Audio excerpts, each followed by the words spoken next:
ರೇಣುಕಾಸ್ವಾಮಿ ಕೊಲೆ ಕೇಸ್ನಲ್ಲಿ ದರ್ಶನ್ ಇದೀಗ ಜೈಲು ಪಾಲಾಗಿದ್ದಾರೆ. ಜುಲೈ 4ರವರೆಗೆ ದರ್ಶನ್ ಅಂಡ್ ಗ್ಯಾಂಗ್ ಜೈಲು ಪಾಲು.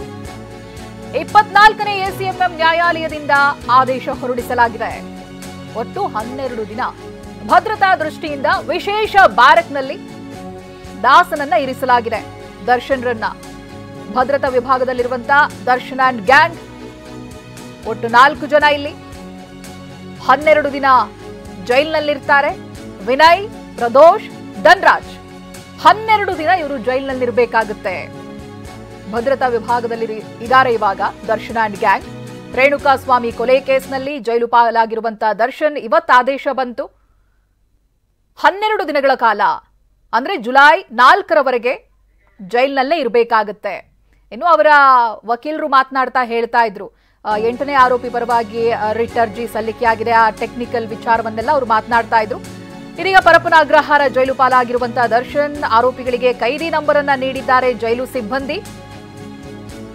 ದರ್ಶನ್ ವಿಚಾರಣಾಧೀನ ಕೈದಿ ನಂಬರ್ 6106, ಧನ್ರಾಜ್ 6107, ಇನ್ನು ವಿನಯ್ 6108, ಜೊತೆಗೆ ಪ್ರದೋಷ್ಗೆ 6109 ನಂಬರ್ ಅನ್ನ ನೀಡಿದ್ದಾರೆ. ವಿಚಾರಣಾಧೀನ ಕೈದಿ ನಂಬರ್ ಅನ್ನ ಇದೀಗ ಜೈಲು ಸಿಬ್ಬಂದಿ ಅವರಿಗೆ ನೀಡಿದ್ದಾರೆ. 12 ದಿನಗಳ ಕಾಲ ಜೈಲುವಾಸ. ಪರಪ್ಪನ ಅಗ್ರಹಾರ ಸೇರಿದ್ದಾರೆ. ಈಗಾಗಲೇ ಆರೋಪಿಗಳಿಗೆ ಕೈದಿ ನಂಬರ್ ಅನ್ನ ಕೂಡ ಕೊಡಲಾಗಿದೆ. ಒಬ್ಬೊಬ್ಬರದ್ದು ಒಂದು ನಂಬರ್ ಅನ್ನು ನೀವು ಗಮನಿಸಬಹುದು. ವಿಚಾರಣಾಧೀನ ಕೈದಿ ನಂಬರ್ ದರ್ಶನ್ಗೆ 6106, ಧನ್ರಾಜ್ 6107, ವಿನಯ್ 6108, ಪ್ರದೋಷ್ಗೆ 6109.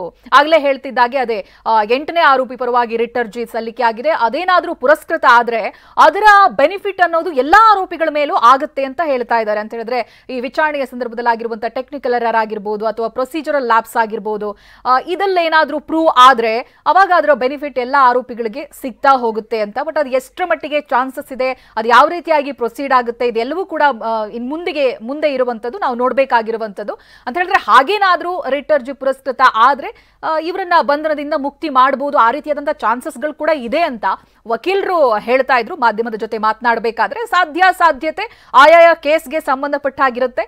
ಈ ವಿಚಾರದಲ್ಲಿ ಅದು ಎಷ್ಟರ ಮಟ್ಟಿಗೆ ವರ್ಕ್ ಆಗುತ್ತೆ ಅನ್ನೋದಾಗಿ ನೋಡಬೇಕು. ಆದ್ರೆ ಇವತ್ತು ಬಂದಿರುವಂತಹ ಅಪ್ಡೇಟ್ಸ್ ಪ್ರಕಾರ ನೀವು ನೋಡ್ತಾ ಇದ್ರಿ ಸುದ್ದಿಯನ್ನ. ಒಟ್ಟು 12 ದಿನಗಳ ಕಾಲ ಪರಪ್ಪನ ಅಗ್ರಹಾರ ಜೈಲು ಪಾಲಾಗಿದ್ದಾರೆ.